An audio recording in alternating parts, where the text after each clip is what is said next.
Nah, pemirsa, pemerintah ini sudah mulai melaksanakan program sekolah rakyat untuk tahun ajaran baru 2025-2026 di hari ini ya, Senin 14 Juli 2025. Kita ketahui ya, Glory dan juga pemirsa, bahwa memang sebenarnya sekolah rakyat ini merupakan program pendidikan yang diinisiasi oleh Presiden Prabowo Subianto, dan program pemerintah ini juga bertujuan untuk bisa memutus rantai kemiskinan Indonesia lewat pendidikan. Dan program ini sebenarnya ditujukan bagi anak-anak dari keluarga miskin dan juga miskin ekstrim berdasarkan data tunggal dari Sosial Ekonomi Nasional atau DTSN. Dan sekolah rakyat merupakan sekolah dengan model asrama atau boarding school yang menyediakan pendidikan 100% gratis untuk jenjang SD, SMP, dan juga SMA. Kita ketahui ya bahwa sejak awal wacananya ini kan akan ada sebanyak 100 lokasi atau titik lokasi yang akan dijadikan sebagai titik sekolah rakyat yang akan beroperasi tahun 2025, dan juga kemarin dikonfirmasi juga ya akan bertambah 100 lagi sehingga totalnya sebenarnya ada 200. Nah, tapi untuk tahap awal ini pemirsa, rinciannya adalah sebanyak 63 lokasi akan memulai sekolah rakyat di hari ini, dan nanti 37 lainnya akan menyusul pada akhir bulan. Dan kalau kita saksikan di hari ini pemirsa, di mana Menko Bidang Pemberdayaan Masyarakat Muhaimin Iskandar bersama dengan Menteri Sosial Saifullah Yusuf, Mensesnek Prasetyo Hadi, ada juga Menteri PU Dodi Hanggodo, sampai dengan Menpan RB Rini Widiantini, Menteri Kesehatan Budi Gunadi Sadikin, beserta dengan jajarannya ramai sekali ya yang akan mengunjungi sekolah rakyat. Mengunjungi dan juga menghadiri pembukaan masa pengenalan lingkungan sekolah rakyat di tahun ajaran 2025-2026 di Sentra Terpadu Intens Suwono Cibinong, Kabupaten Bogor di Jawa Barat. Dan terlihat Mensos Saifullah Yusuf mengatakan bahwa adanya sekolah rakyat ini bukan untuk memperlihatkan adanya kesenjangan sosial, namun sebagai upaya untuk mengedepankan kesetaraan kesempatan pendidikan bagi seluruh anak-anak di Indonesia. Dan kita simak berikut ini pemirsa pernyataan dari Menteri Sosial Saifullah Yusuf untuk Anda. Inilah Pak Menko, 63 titik sekolah yang hari ini akan diresmikan pembukaannya oleh Pak Menko. Ada 13 lokasi di Sumatera, 34 lokasi di Jawa, 3 lokasi di Bali dan Nusa Tenggara, Kalimantan 2 lokasi, Sulawesi 8 lokasi, Maluku 2 lokasi, dan Papua 1 lokasi. Bagi penutup, ini ada kata-kata hari ini, Pak Menko. Kemiskinan bisa mewariskan ketakutan, tapi pendidikan mewariskan harapan. Sekolah rakyat adalah gagasan Presiden Prabowo yang berdiri di sisi yang lemah dan mengubah nasib dengan ilmu dan cinta. Nah, pemirsa, sekolah rakyat menengah pertama 19 Evata Kupang di Kabupaten Kupang hari ini resmi melakukan kegiatan belajar mengajar juga ya. Akhirnya sudah resmi dibuka ya, kita lihat nih, sudah mulai baris berbaris nampaknya pemirsa.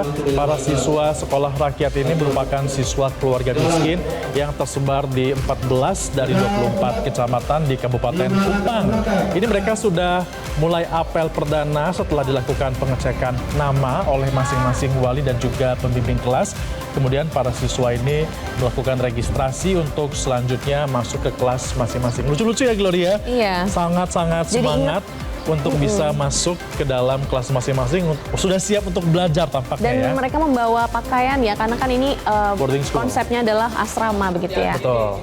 Dan sebanyak 100 siswa masuk sekolah rakyat untuk tahun ajaran 2025-2026 dengan 4 ruangan kelas. Setiap kelas ini berjumlah 25 siswa, dan para siswa sekolah rakyat ini selanjutnya nanti akan tinggal di asrama selama mengenyam pendidikan di sekolah rakyat ini. Dan tentunya nanti kalau mereka sudah berada di asrama itu nanti dijamin juga ya, termasuk juga tempat tinggal, bahkan makanan juga dijamin oleh pihak dari pemerintah, sehingga nanti anak-anak yang bisa sekolah ini benar-benar fokus aja untuk menyam pendidikan, nggak perlu pusing-pusing lagi untuk mikirin tinggal di mana, makan apa, karena pemenuhan gizi juga ini merupakan tanggung jawab dari pemerintah, bekerja sama juga ya dengan MBG ya, Gloria. Dan pemirsa, para guru yang mengajar di sekolah rakyat juga melalui serangkaian proses seleksi dan juga pembinaan. Kita akan berbincang langsung dengan salah satu guru sekolah rakyat, dengan Ibu Inti Ikhlasani, guru bahasa Indonesia dari Sekolah Rakyat Menengah Pertama 4 Kota Padang. Selamat sore Bu Inti. Selamat sore Bu Inti. Ya Bu Inti, jadi hari ini seperti apa kegiatan perdana di SRMP 4 di Kota Padang? Untuk hari ini kegiatan di SRMP 4 Kota Padang itu adalah kegiatan masa pengenalan lingkungan sekolah, yang mana rangkaian acaranya itu adalah yang pertama kita itu melakukan tes pemeriksaan kesehatan lanjutan. Nah, setelah itu kita akan melaksanakan juga tadi rangkaian acaranya adalah temu ramah dengan orang tua siswa dan juga tenaga pendidik serta guru dan juga pengenalan lingkungan yang ada di SRMP 4 Kota Padang ini gitu. Nah, untuk antusiasme dari siswa dan juga para orang tua, Bu, ketika sampai pertama kali ini seperti apa? Ya, terlihat sekali tadi kami mengundang orang tua siswa itu datang pada pukul 7 pagi, namun sebelum pada hari ini ada juga siswa yang sudah datang untuk meninjau lokasi sekolah. Dan tentunya tadi pagi saat hari pelaksanaan, hari H, itu orang tua siswa setengah jam, bahkan 1 jam sebelum acara itu sudah datang berkerumun di lokasi begitu. Terlihat sangat antusias dan bersemangat sekali bersama siswa dan orang tuanya. 1 jam sebelum acara, Lo Glory sudah mulai menunggu ya, ya di depan saking sekolah. antusiasnya. Dan untuk hari ini ada berapa siswa yang sudah Ibu ajar? Untuk hari ini kita kegiatannya masa pengenalan lingkungan sekolah itu ada sekitar 150 siswa. 150 siswa, berarti ini semuanya tingkatannya adalah SMP ya, Bu ya? Iya, untuk SMP. Nah, Bu Inti, ini kan Ibu Inti sebagai salah satu guru bahasa Indonesia di sekolah rakyat. Bisa dibilang ini merupakan pengalaman pertama juga untuk Ibu menjadi guru di sekolah rakyat. Mungkin bisa Ibu ceritakan nggak gimana awal mulanya bisa terpilih menjadi guru di SRMP 4 Kota Padang ini? Iya, untuk menjadi guru di salah satu sekolah rakyat tentunya kami menjalani beberapa seleksi. Di antaranya kami harus memiliki nilai dari seleksi P3K, mana nilai tersebut yang akan kami gunakan untuk mendaftar di sekolah rakyat. Kemudian ada tes seleksi tambahan, yang mana seleksi tambahan itu terdiri dari 3 seleksi. Yang pertama adalah seleksi TOEFL atau tes bahasa Inggris, itu kemudian ada tes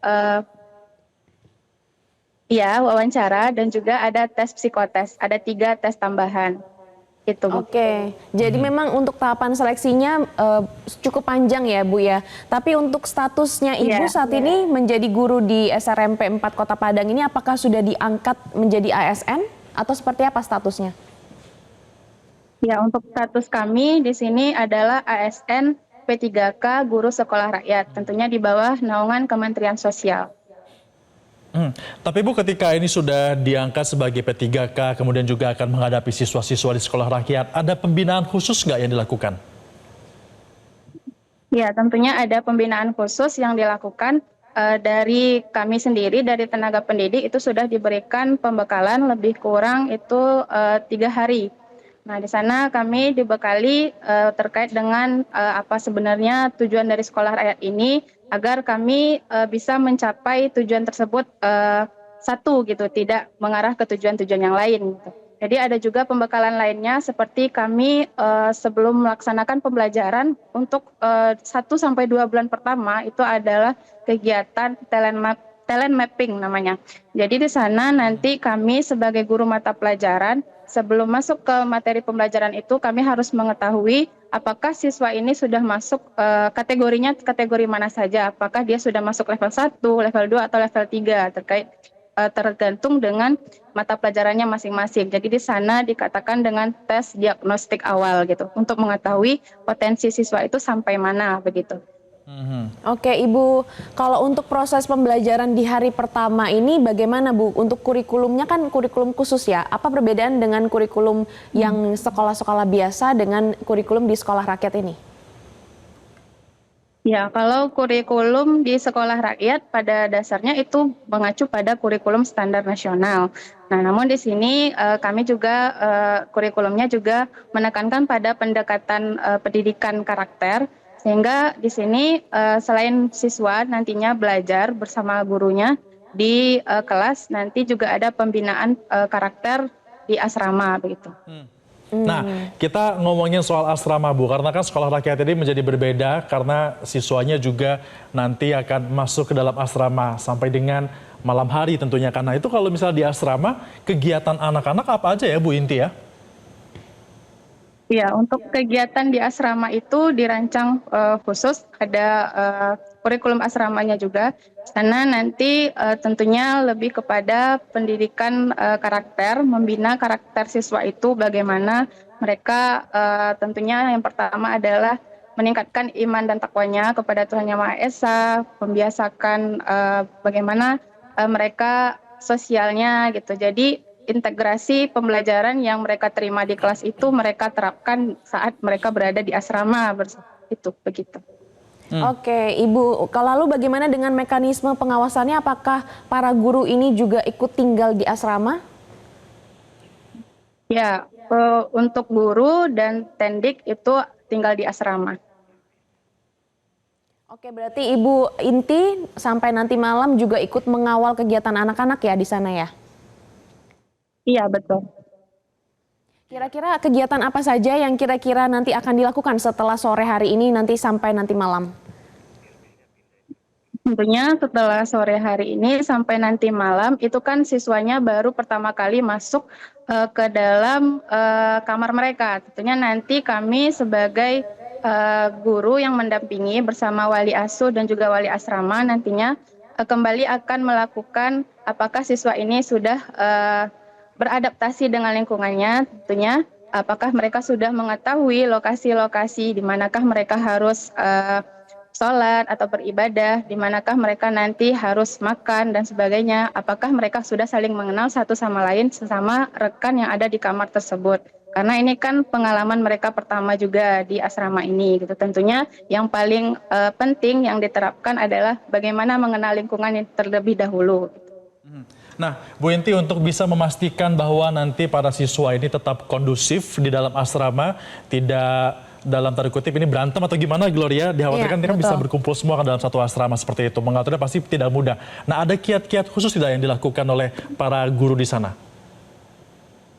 Ya, tentunya di sini kami juga saling bersinergi antara guru dan tendik bersama wali asrama dan juga wali asuh, dan juga sebelumnya juga diberikan beberapa aturan terkait dengan kehidupan di asrama gitu. Jadi di sini sebisa mungkin kami saling berkoordinasi sesama guru dan tendik untuk meminimalisir kegiatan yang mungkin tidak sesuai dengan yang diharapkan begitu.